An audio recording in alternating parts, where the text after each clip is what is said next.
SZ আর বাইকে সাধারণত চেনের একটা প্রবলেম হয়ে থাকে, যেটা সার্ভিসিং করার পরেও চেন টাইট করলেও চেন কিছুদিন পর পর ঢিলা হতেই থাকে।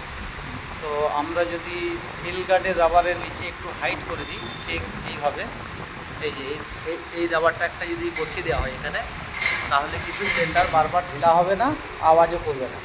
তো এইটা বসানোর জন্য ফেভিকুইক দাও তো একটু, এটা ফেভিকুইক দিয়ে আটকে দিয়ে হবে। দেখো ফেভিকুইক আছে, কাটো, এখানে দাও ফেভিকুইক। এই যে আমার পার্টনার সঙ্গে কাজ করে দিচ্ছে।